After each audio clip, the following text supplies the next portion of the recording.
Topic: Generalized Anxiety Disorder, or commonly known as GAD. Level 1. Knowledge. Here are the three definitions. Number 1. Generalized Anxiety Disorder, GAD, is characterized by persistent and excessive worry about a number of different things.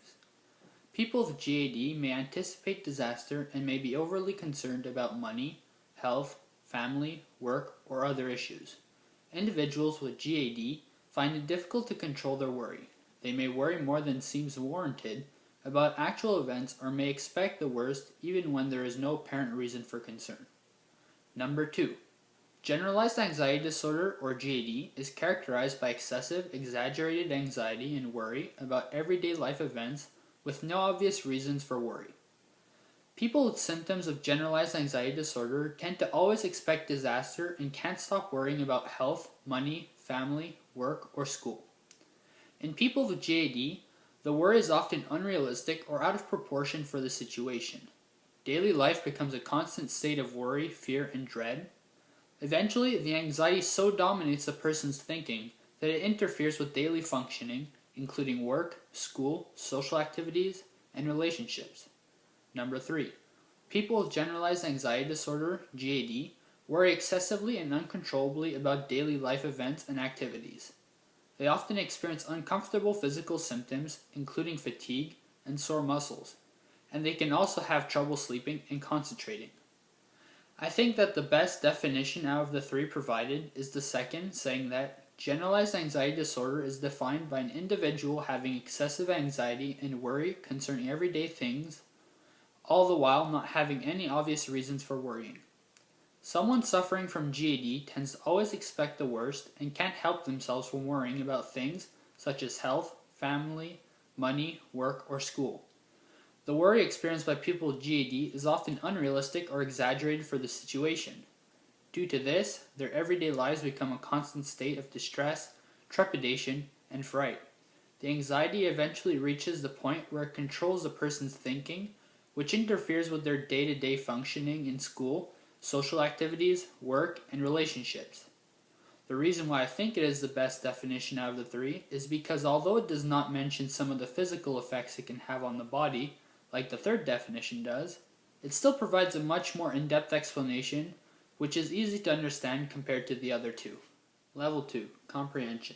GAD affects 6.8 million adults with an estimated 2.7% in the past year, or 3.1% of the U.S. population, yet only 43.2% are receiving treatment.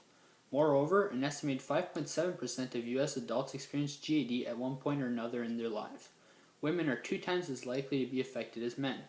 According to diagnostic interview data acquired from the National Comorbidity Survey Replication, NCSR for short, past year prevalence of generalized anxiety disorder among adults was higher for females, 3.4%, than for males, 1.9%. GAD often co-occurs with major depression. According to the NCSR, of adults with generalized anxiety disorder in the past year, degree of impairment ranged from mild to serious. Impairment was distributed evenly among adults with GAD. An estimated 32.3% had serious impairment, 44.6% had moderate impairment, and 23.1% had mild impairment. According to diagnostic interview data from the National Comorbidity Survey Adolescent Supplement, NCSA for short, the lifetime prevalence of GAD among U.S. adolescents aged 13 to 18 was estimated at 2.2% of adolescents having generalized anxiety disorder, and an estimated 0.9% having severe impairment. The prevalence of generalized anxiety disorder among adolescents was higher for females, 3%, than for males, 1.5%. These facts are both statistical and gender-related facts, as well as encompassing both adults and adolescents. In terms of symptom facts, generalized anxiety disorder is usually characterized by 6 months or more of chronic, excessive worry and tension that is unfounded or much more severe than the normal anxiety experienced by most people. People with this disorder usually can't control their excessive worrying, have difficulty falling or staying asleep, experience muscle tension, expect the worst, worry excessively about money, health, family, or work, even when there are no signs of trouble, are unable to relax, are irritable, are easily startled, are easily fatigued, and have difficulty concentrating, or the mind goes blank. Potential physical symptoms are feeling tired for no reason, headaches, muscle tension and aches, having a hard time swallowing, trembling or twitching, sweating, nausea, feeling lightheaded, feeling out of breath, having to go to the bathroom frequently, and hot flashes. In children and adolescents who suffer from GAD, their anxieties and worries are oftentimes associated with the quality of their performance or competence in school or at sporting events. Moreover, other worries may include being punctual, conformity, perfectionism, and they may be so unsure of themselves that they will redo tasks to reach a level of perceived perfection. I was quite shocked by the amount of people affected by GAD. I had suspected that it would be a relatively elevated number due to the increasing stresses of life, but I did not think it would be on the magnitude of 6.8 million people. This is equivalent to the population of the entire state of Massachusetts. I was also quite shocked to see how many adolescents are affected by this, over 7,165,400 to be precise. Being a young adult, I understand and cannot agree more with the reasons provided. I especially believe school to be one of the biggest factors for anxiety in adolescence because I can attest to this firsthand. Adolescence is a period in life filled with highs and lows and lots of turmoil. Furthermore, the list of symptoms, especially the physical ones, just goes to show the wrongful belief that it's all in one's head when this proves not to be the case. Level 3. Application. Many people think generalized anxiety disorder is just a diagnosis given to a person who can't stop worrying or is overly dramatic about everything. Yet, the symptoms of GAD can vary greatly in their severity and scope. It is more complicated than just feeling anxious, preoccupied, or even grumpy. So here are 3 myths on GAD. Myth 1. Because GAD is generalized, it isn't really all that bad. For someone suffering from GAD, it can be incredibly incapacitating and terrifying. GAD can jump from one issue to another and oftentimes even attaches to several things at the same time. Individuals often develop a hyper-alertness, looking for threats anywhere, all the way down to getting major anxiety from having imperfect skin. Myth 2. You can always tell if someone has an anxiety disorder, such as GAD. Just as anxiety feels different for everyone who experiences it, it doesn't look one certain way either. You might assume that you could identify someone who suffers from anxiety because they would appear anxious or be behaving in a certain way. But in reality, anyone, shy people, social people, calm-seeming people, worried messes, can all have an anxiety disorder. Moreover, symptoms of the disorder can be as much mental and hence unseeable to the public as they can be physical. Myth 3. Anxiety is all in the individual's head.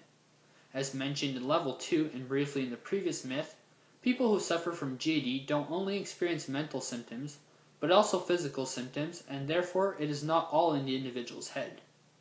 These physical symptoms can be stomach problems, dizziness, chills, increased heartbeat, chest pain, trouble breathing, headaches, muscle tensions and aches, and insomnia, as well as feeling tired for no reason, having a hard time swallowing, trembling or twitching, sweating, nausea, feeling lightheaded, feeling out of breath, having to go to the bathroom frequently, and hot flashes. I was glad to have learnt of these myths surrounding generalized anxiety disorder and the reality behind them, because previous to learning about the disorder, I was not very aware of its implications on the people who suffer from it, and may have even believed some of the myths.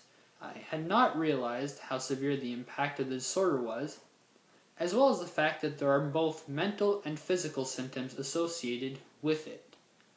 It has made me realize that this is something to be taken seriously, and since it affects everyone differently, it will not always be obvious to tell who suffers from it and who does not. Level 4. Analysis. Generalized anxiety disorder falls under the category of anxiety disorders. The other disorders found under this category are panic disorder with or without agoraphobia, or without a history of agoraphobia, social anxiety, simple phobia, obsessive-compulsive disorder, and post-traumatic stress disorder. Each of these disorders are related by the common element of fears, anxieties, and worries dominating and affecting the life of the people diagnosed with these disorders. They are also related by some of the physical symptoms expressed. Panic disorder. A person suffering from panic disorder experiences sudden and repeated panic attacks, which are episodes of intense fear and discomfort that reach a peak within a few minutes. During this time, the individual experiences physical symptoms such as chest pain, heart palpitations, shortness of breath, vertigo, or abdominal distress, which can also sometimes be accompanied by the fear of dying or of going insane.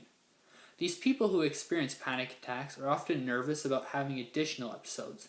To avoid having another panic attack in a public area, individuals may avoid places like shopping malls or other crowded places where previous incidents may have occurred, or places that they fear will not give them immediate access to help, such as an airplane. If this avoidance becomes severe, it may lead to the development of agoraphobia in individuals, which is the inability to leave familiar, safe surroundings because of intense fear and anxiety about having a panic attack outside of their home. Social anxiety. Social anxiety is the intense anxiety or fear of being judged, negatively evaluated, or rejected in a social or performance situation. People with social anxiety disorder may worry about acting or appearing visibly anxious, example blushing, stumbling, other words, or being viewed as stupid, awkward, or boring. As a result, they often avoid social or performance situations, and when a situation cannot be avoided, they experience significant anxiety and distress. Many people with social anxiety disorder also experience strong physical symptoms, such as a rapid heart rate, nausea, and sweating, and may experience full-blown attacks when confronting a feared situation. Although they recognize that their fear is excessive and unreasonable, people with social anxiety disorder often feel powerless against their anxiety. Simple phobia. Simple phobia is an anxiety disorder characterized by a persistent, irrational fear of specific things, such as animals, objects, activities, or situations. Examples of this can be fear of dirt, light, or darkness, or phobias like acrophobia, arachnophobia, agoraphobia, brontophobia, claustrophobia, emetophobia, etc. OCD. Obsessive compulsive disorder is an anxiety disorder in which people have unwanted and repeated thoughts, feelings, images, and sensations, also known as obsessions, and engage in behaviors or mental acts in response to these thoughts or obsessions. Often the person carries out the behaviors to reduce the impact or get rid of the obsessive thoughts, but this only brings temporary relief. Not performing the obsessive rituals can cause great anxiety. PTSD. Post-traumatic stress disorder is an anxiety disorder that can develop after experiencing or witnessing a traumatic event or learning that a traumatic event has happened to a loved one.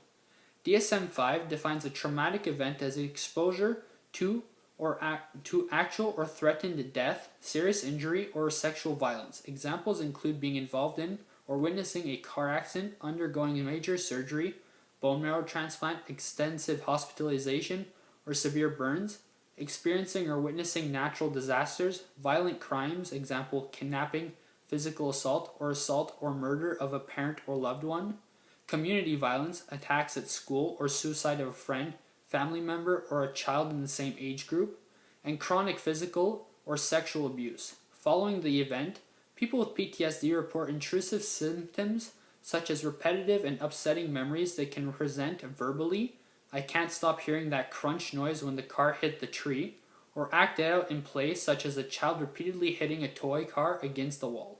Other intrusive symptoms include distressing and vivid night and daydreams, also called flashbacks, whereby the person acts as if the events are actually happening in real time, and becoming highly distressed when exposed to reminders of the event. Individuals can also avoid or try to stay away from many reminders of the event, report inability to recall significant details of the event, experience a range of negative emotions such as sadness, guilt, shame, and confusion, and lack of interest or desire to participate in important activities. Finally, people with PTSD also experience irritability, being jumpy or on edge, trouble concentrating, and sleep difficulties. They may also often feel like something terrible is about to happen, even when they are safe. Some people feel very numb and detached. They may feel like things around them aren't real, feel disconnected from their body or thoughts, or have a hard time feeling emotions. People also experience a change in their thoughts and mood related to the traumatic event. For some people, alcohol or drugs can be a way to cope with PTSD. It was quite interesting to learn of all the different disorders that fall under the category of anxiety disorders.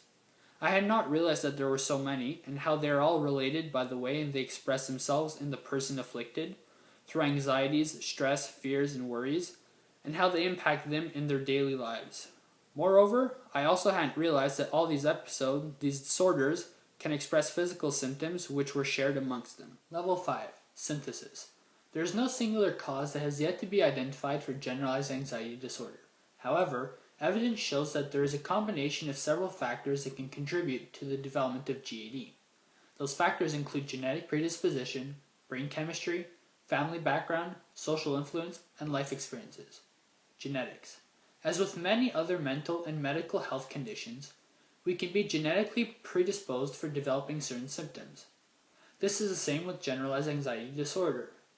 Technological and methodological advances have allowed researchers to examine the role genes play in the development of GAD in more detail, but the research is still in its preliminary stages.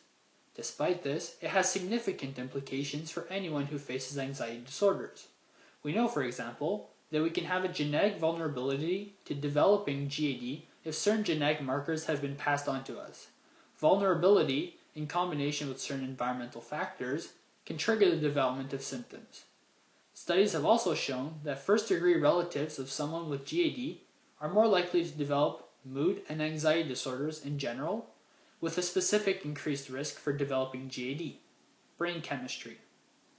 An imbalance of naturally occurring brain chemicals such as serotonin, dopamine, and norepinephrine is often seen in people with GAD and could be an indicator of a propensity to develop the disorder.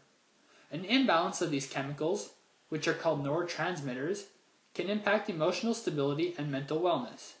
The limbic system is a collection of brain structures that, among other functions, is involved in regulating many of our basic emotional reactions.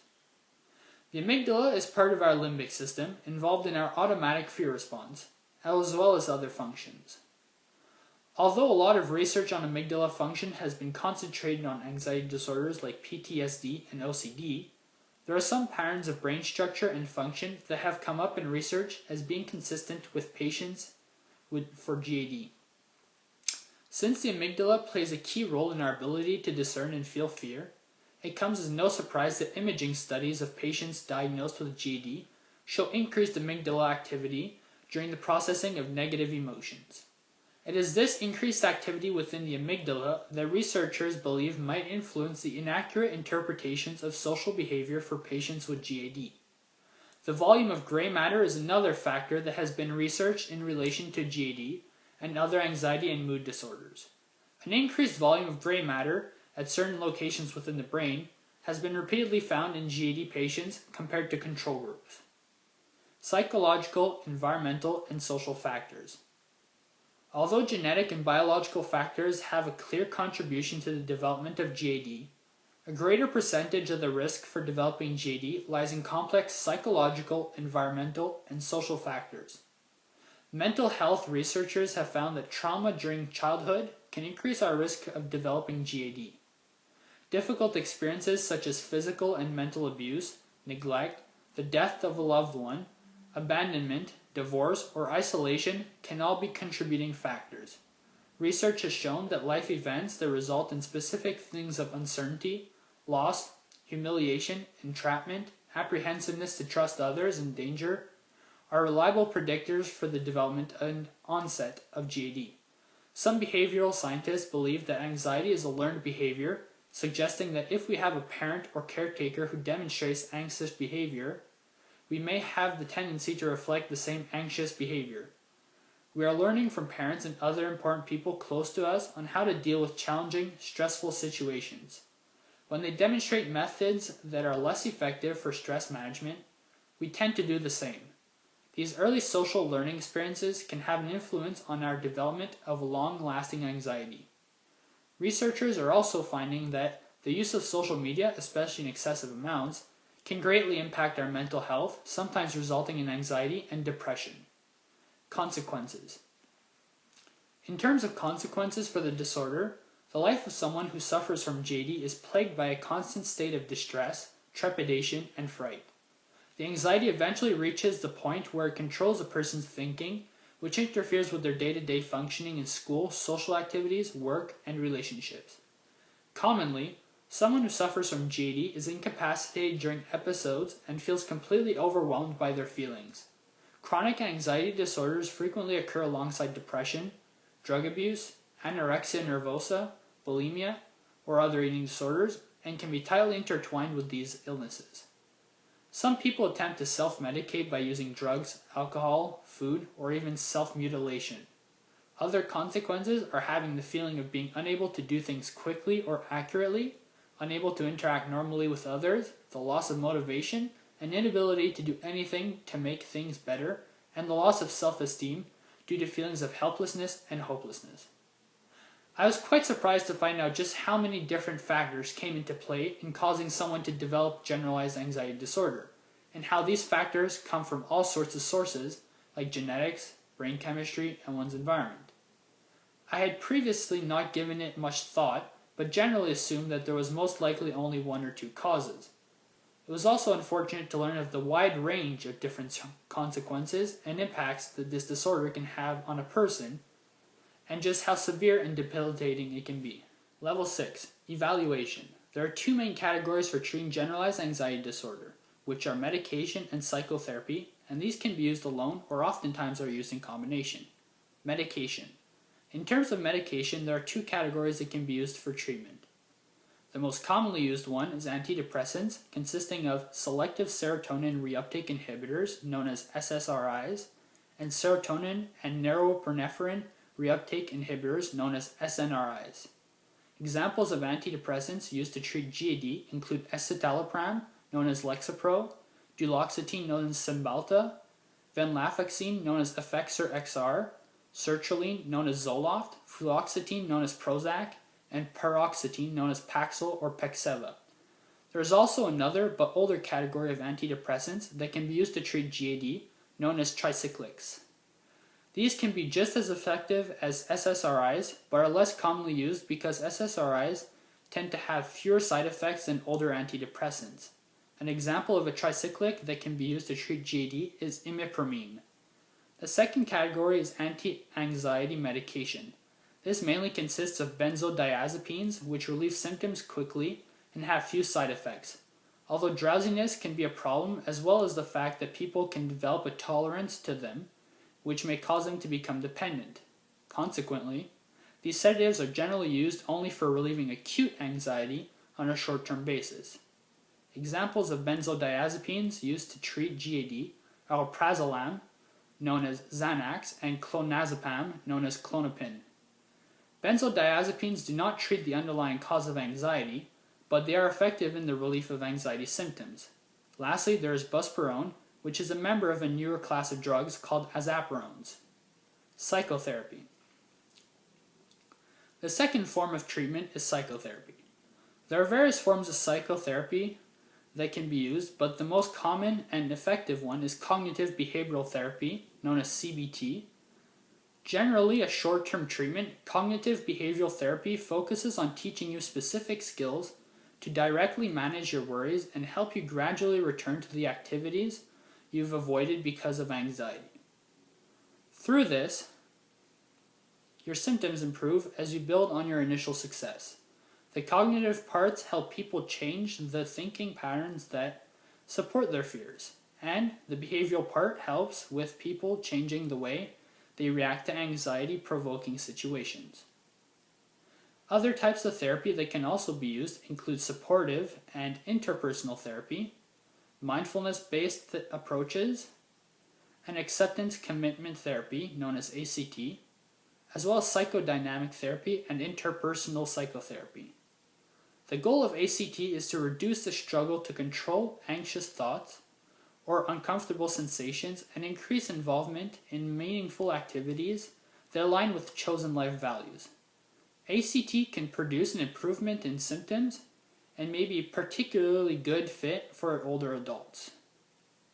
Psychodynamic psychotherapy is based on the idea that thoughts and emotions that are outside of our consciousness, an example outside of our awareness, can lead to internal conflict and manifest as anxiety. As for interpersonal psychotherapy, known as IPT, it is time-limited, present-focused treatment based on the assumption that symptoms may be caused or maintained by problems in relationships, and that resolving these problems can help reduce symptoms. It was very interesting to learn of all possible forms of treatment available to people who suffer from the disorder and just how many there are. I especially enjoyed discovering the different types of therapy offered, seeing as this form of treatment is usually generalized as therapy without actually breaking it down into different types. Conclusion. In the end, exploring this form of thinking was very helpful and eye-opening to the world of anxiety disorders and how they affect those who suffer from them, providing me with a better understanding from the knowledge that I have gained. It has also changed my perspective of these types of disorders and has made me realize that this is something that should be taken as seriously as any other disorder. The help from campaigns such as Bell Let's Talk and Mental Illness Awareness Week in the month of October have definitely contributed in fighting the stigma surrounding these disorders. For this segment, I will be thinking ethically about generalized anxiety disorder. For level 1, I will be showing a clip of a lady suffering from anxiety disorder and the pros and cons for her.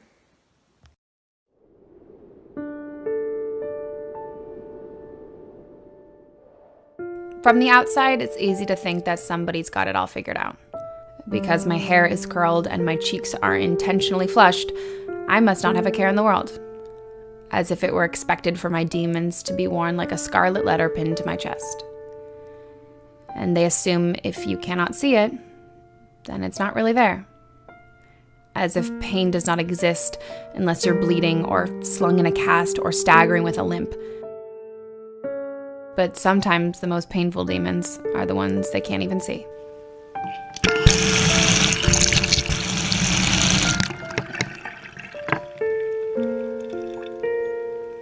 So we learn how to smile, how to grin and bear it, because nobody likes to talk about the tough stuff.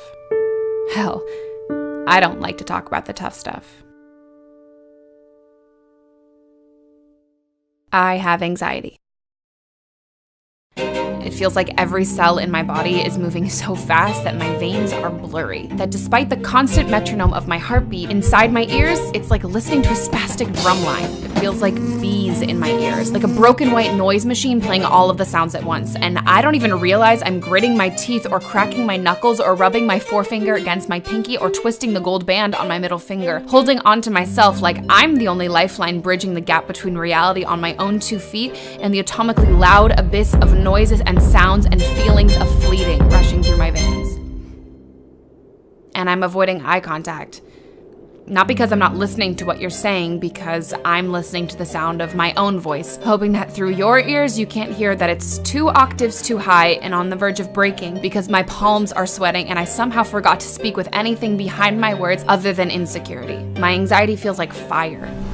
Unexplainably hot and rash and frustrating as I gnaw the inside of my cheek as if the solution to this feeling is buried between my teeth and gums. It feels like drowning, but it feels like burning, and it feels like fucking forever. I imagine my feet moving with trails of dust behind them like those cartoons because somehow it feels like I'm moving faster than the 60 seconds they've allowed in a minute. All the while, I'm just playing catch up on the stopwatch. And it doesn't add up like it did in high school mathematics. I can't carry the 1 and find the square root of the problem because most of the time, there is no problem. There's no life or death situation. There's no rhyme or reason. There is just feelings, and I'm feeling all of them at once.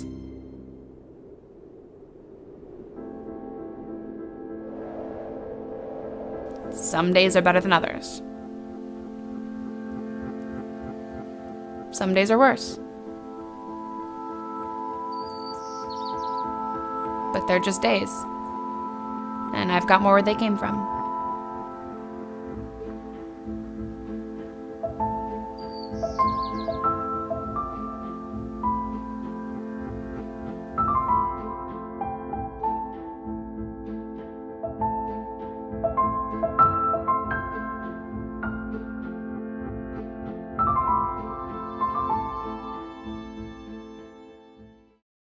Now, for level 2, others, I'm going to be interviewing my mum on the pros and cons of knowing someone with generalized anxiety disorder.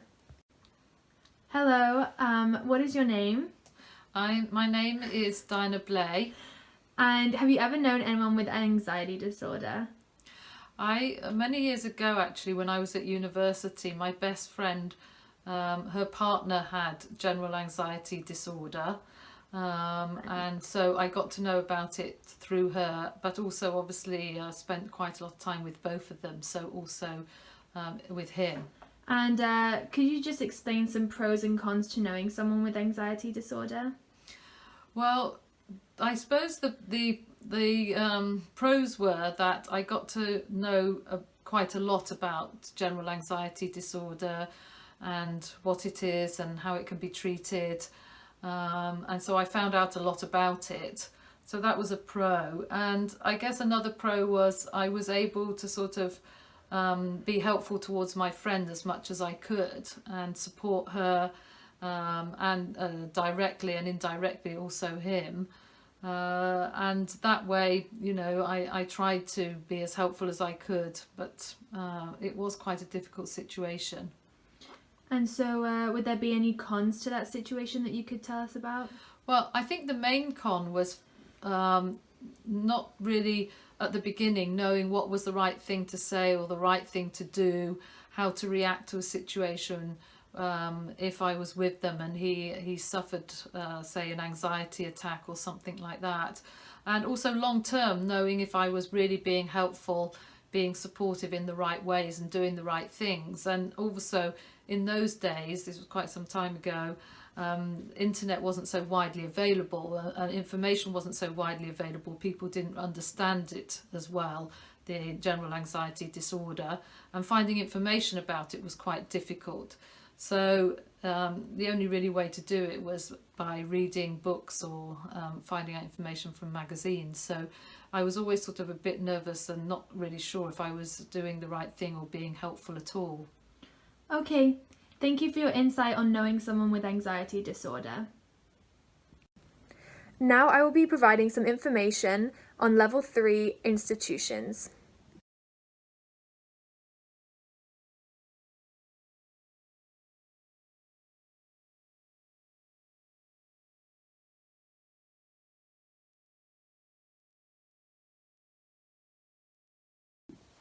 For Level 4, My Perspective, I'll be explaining my point of view on the research I have done on generalized anxiety disorder and the moral issues associated.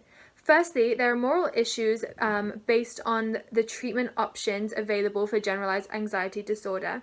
There are cognitive behavioral therapy, applied relaxation, medications, and even exposure therapy, which is exposing yourself to situations that cause anxiety.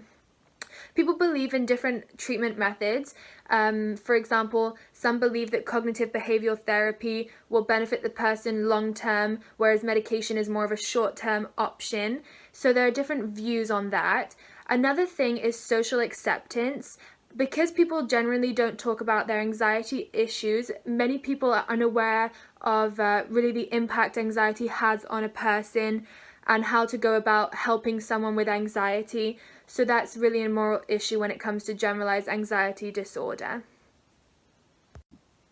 To evaluate Level 1, 2, and 3, for Level 1, I've shown a video of someone and how they have coped with generalized anxiety disorder themselves. For Level 2, I have shown my mum talking about her experiences knowing someone with generalized anxiety disorder and the pros and cons associated.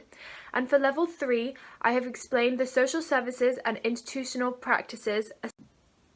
In my opinion, as people react in their own way to different treatment methods, I believe it is important to have options out there so that everyone can get help with their generalized anxiety disorder. The movie I found to best represent anxiety felt by students is Ferris Bueller's Days Off. Although it's a very comedic movie, one of the characters experiences anxiety, and it's Cameron Fry, Ferris Bueller's best friend. Firstly, I will start by identifying all the characters of the movie. The main character being Ferris Bueller. He's basically the fun guy of the movie. He decides whatever happens. He decides to skip a class day to go out in town to have fun with his friends. Ferris Bueller is played by the actor Matthew Broderick. Ferris's best friend is Cameron Fry.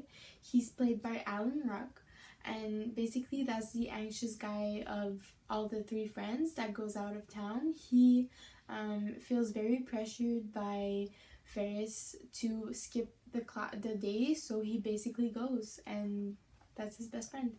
Sloane Peterson, played by Mia Sara, is Ferris's girlfriend. She loves him very much, and she decides to follow him wherever he goes. The villain of the movie is Principal Rooney, played by Jeffrey Jones, and basically the whole movie he tries to put Ferris under the bus and tries to convince his parents that he's not just a good kid and that he really misses class because he wants to and not because he's really sick, as Ferris tries to tell his parents. Although the true villain of the story is Principal Rooney, I will try to adapt this narrative to really talk more about Cameron, since he's the one that has the anxiety. So I would say that if Cameron was like the main character of the movie, Ferris would be the villain, because he's the one that really pushes him to do stuff that he wouldn't normally do, and that would make him the villain in that sense. My favorite character of the movie is Ferris. He has such an outgoing personality. He looks like such a fun guy. His imagination is just so big. He has fun with whatever he has, and I don't know, it's just the kind of friend that you would like to have. Ferris Bueller's whole adventure takes place in suburban Illinois in Chicago. He comes from a middle-class family. His parents are at work. It's the end of the school year. He's in high school, and he basically skips class. It's a very, very sunny day. All of his friends' parents are working, nobody's home, so he takes advantage of that setting and he goes out of school. He sneaks out, he goes into his friend's house, goes for his dad's car, and they eventually leave and they have fun. I personally like the setting and the context, because I feel like if Ferris Bueller's parents and his friend's parents were from a middle class family average, it wouldn't have been the same story, because his friend's parent wouldn't have had that very fancy car that they had, and they wouldn't have had the same adventure. I also feel like if his parents were more than middle class, they probably would have stayed home and done something else, so he wouldn't have been able to escape his house like he did. I also feel like if he was in a much more expensive school, he couldn't have just sneaked out of that's the school the way he did. So I really feel like the setting and the context is a very, very big part of the story. In suburban Chicago, Illinois, near the end of the school year, high school senior Ferris Bueller fakes being sick to stay home. His parents believe him, though his sister Jeannie is not convinced. Dean of Students Edward R. Rooney suspects Ferris of being truant again and commits to catching him. Ferris convinces his friend Cameron Fry, who is legitimately absent due to illness, to lure Ferris' girlfriend Sloane Peterson out of school by reporting that her grandma has died. Ferris convinces Cameron to let them use his father's Ferrari to collect Sloane. Cameron is dismayed when Ferris continues to use his car to drive them into downtown Chicago to spend the day, but Ferris promises they will return it as it was. The trio, Ferris, Cameron, and Sloane, sightsee around the city, including the Art Institute of Chicago, Sears Tower, Chicago Mercantile Exchange, and while narrowly dodging Mr. Bueller.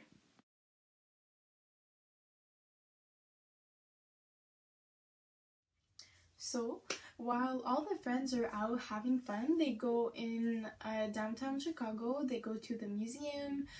Ferris even gets on a parade float and starts singing Twist and Shout by the Beatles. They have lots of fun, and they have to avoid Ferris's father that works downtown too, and at multiple occasions they bump into each other, but Ferris's dad doesn't recognize the guys, so they have to be very careful, and they have lots of fun. My favorite part of the movie is when Ferris gets on the parade float and starts singing. All the people on the parade float don't realize that he's not supposed to be there, so they just act along and dance along, and it's just like a lot of fun to watch. He's such a fun character. He tries to cheer up his friend Cameron, and his girlfriend is laughing. She's having the time of her life, and I don't know, it's just a really fun scene. So Cameron, Ferris, and Sloane have to face many obstacles during the day to make sure that they don't get recognized, or that the principal doesn't realize that they're not actually sick and that Sloane's grandma hasn't actually died. They have to avoid Ferris's dad at all costs. They also have to avoid the principal, who's really trying to throw them under the bus for what they're doing. They also have to deal with Cameron's dad car, because when they brought it in for the garage to keep good care of the car, the two guys who actually took the car in go test driving it around town, and they boost the amount of kilometers that they have on the car, so Cameron's dad will realize that he actually used the car. So when they get back home, they have to spin the car back to bring back the meters, and they just have to face a lot of very funny and hard obstacles, but very funny to watch. My favorite obstacle is when they all have to go back home because they realize their parents are going to go back home soon. Ferris runs, and the principal runs after him because he saw him walking in the street and he's not actually sticking at his house. So he jumps, he runs, he drives in his car trying to get Ferris, but he doesn't actually get him, and the parents go home and they find the principal there, and they're just so weirded out, and it's just a very funny scene. But yeah, that's the funniest scene I found of the movie. I would say that throughout the whole movie, Cameron's biggest obstacle he has to go through is Ferris leaving with his dad's car, because that causes him a lot of stress, and he becomes very anxious, and he's not enjoying the day at all.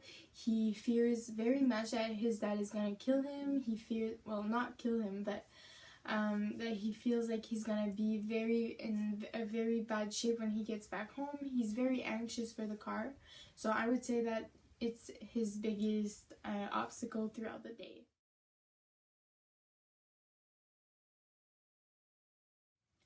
As I just mentioned, the movie ends with the three friends going back home and everything being normal and no parents suspecting anything, but the real resolution for Cameron would be that at the end he really confronts his dad, because usually he feels so anxious around his dad because he feels like his parents really expect a lot of him, and that he should be a model kid, and that he should have good grades and not do anything focus on academics. And in the end, when his dad finally comes home and he discovers that the friends took his car out for a drive, he confronts him and eventually smashes the car into something and breaks it.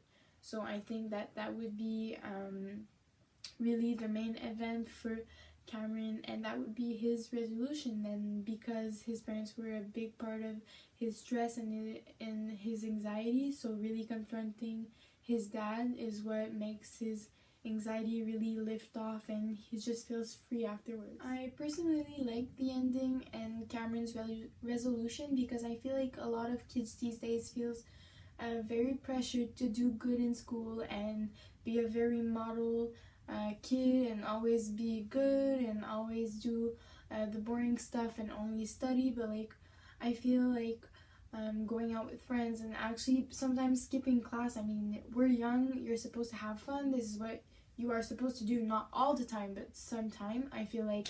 And that's a very good example of what being a teenager is like, and what experiences you have to go through to eventually go to adulthood. As I just mentioned, I really believe that Ferris Bueller's Days Off really shows what teenagehood is supposed to be like and what teenagers should have fun doing, not all the time, but sometime, and that rite of passage to going to adulthood. But I truly think that Cameron Fry's side of the story really can help students feel a connection to that character, because some students feel the exact same way with their academic performance, and they feel like they have very pushy parents and that they should go into science because science is such a great environmental place to work, and that it's so prestigious, and that sciences will make you earn a lot of money, and that you will only be fulfilled if you go into sciences. And I feel like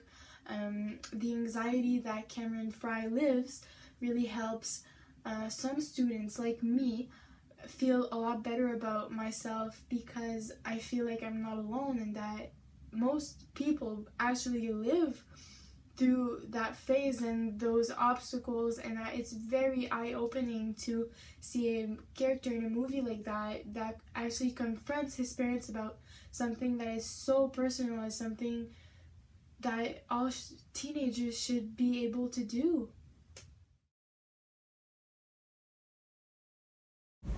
Hi, my name is Emily Crevier. So, Emily, would you say you're an anxious person? I'm very an anxious person. Okay. What causes you stress? Mostly school, but I'm an overachiever, so I always want to do the best that I can do. So that gives me a lot of anxiety, because I always feel like I can do better, and I always feel like I can perform better, so it gives me performance anxiety mostly. So you'd say your anxiety mostly comes from yourself? Or is there like external factors such as your parents or peers that pressures you? I think it's mostly on myself. My parents are very understanding people, and they don't necessarily add extra pressure to me. They obviously want me to do well and succeed like in life, but I think it's mostly me putting the pressure on myself. Okay. I heard you do horseback riding competitions. Yes. Does that stress you out? It does.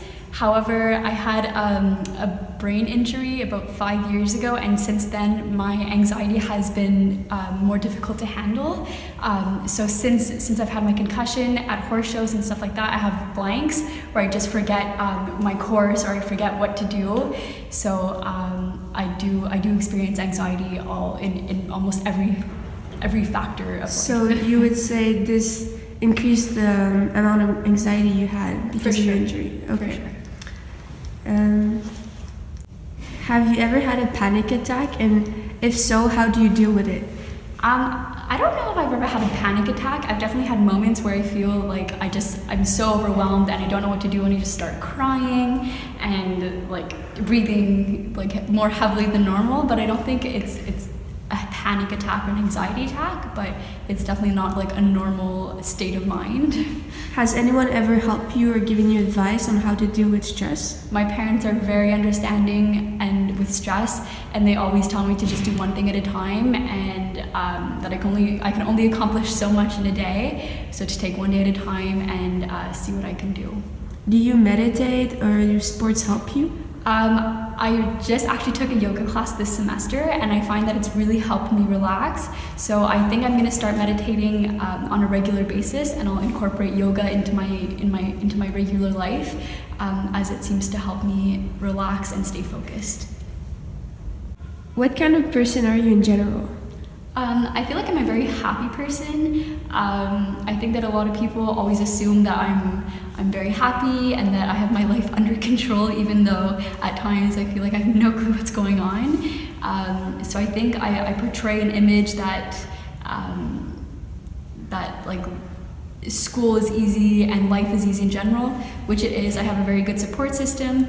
I get along really well with like a lot of my peers, but at the end of the day, of course, like everybody else, school does add on a lot of stress. So it does take a toll on one's personality. Would you say school has a good support to help you deal with stress? I think if you make a good support system with school, it does. But if you're not somebody that is overly talkative and friendly and doesn't really reach out and get the help that they need, I don't think so.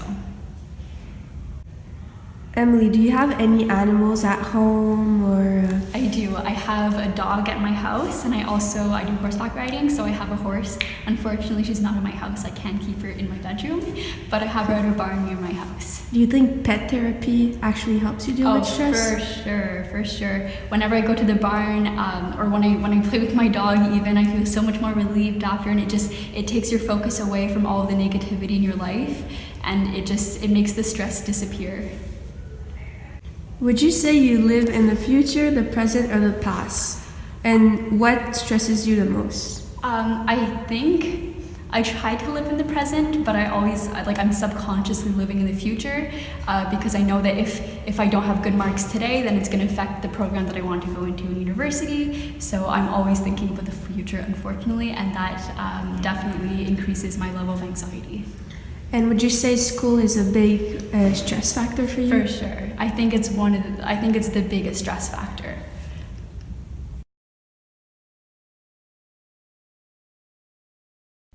Hi guys, what are your names? So I'm Jamal. And I'm Tim. And I want to know, how do you guys deal with stress? Ladies first. Okay, so basically for stress, well, I just play sports. I just play some hockey, and then I'm not really a stressful guy, so I mean, I can't really explain how I deal with stress, but when I play hockey, I'm not stressed, so yeah. And you? So on my end, I'm not a very stressful person either, but if I do encounter stress, then I will usually either play guitar, smoke a joint, or a more common way of dealing with stress would be to just do my homework. I don't know. That just helps sometimes, you know? Would you say school is a big factor that adds stress in your life? Well, mostly like towards exams, I guess. Mm-hmm. I concur. What else stresses you guys? I mean, sports, maybe? Hockey? That's more of like a relief of stress, as we were saying earlier, and it's... Well, I mean, tournaments are kind of stressful, but... It's a good stress. It's a good stress because after you feel good, like... You know, like, for example, in high school when I do cross country, like, you're so nervous in the bus before going, like, to your race, and then after your race, you know, you're relieved and it feels good, so... Yeah. Like, there's different kinds of stresses. You know? Are your parents or relatives stressed people? Not particularly. Well, No. My mom's not very stressed, but I would say that my family's pretty relaxed. And yeah. No, yeah. I guess when let's say my mom kind of like pushes on me to do stuff around the house. Yeah. Do your chores, Timmy. It's a bit stressful sometimes, but you know. I don't live at home. But is she a stressed person, your mom or your dad? No. Okay. Has anyone given you advice on how to deal with stress at school or in your family or even your friends? We're pretty like, as you can see, pretty tough guys. So we don't really talk. Wait, we don't talk. Can you, like, we don't really this? talk about our emotions and our feelings. And I just think that's a part of societal standards and the way we were brought up as males to not give a shit about our feelings. And That's you. You can't talk for me, man. But have we ever discussed your anxiety and stuff like that, or There your is no stress or anxiety. stuff like that? No. There's nothing to discuss.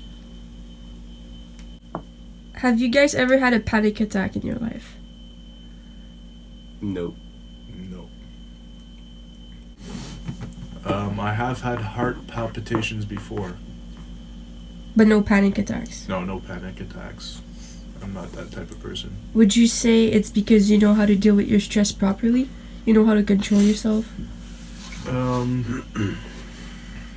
Yeah, I mean, everyone has their own way of dealing with stress, and I feel like people experience it on different levels. And for me, personally, I would say that stress isn't a big factor in my life.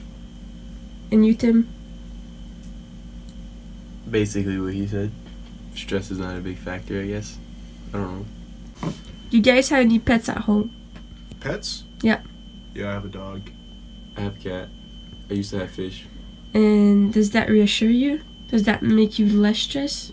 I never see my family or my animals, so no. No. I mean, no. What do you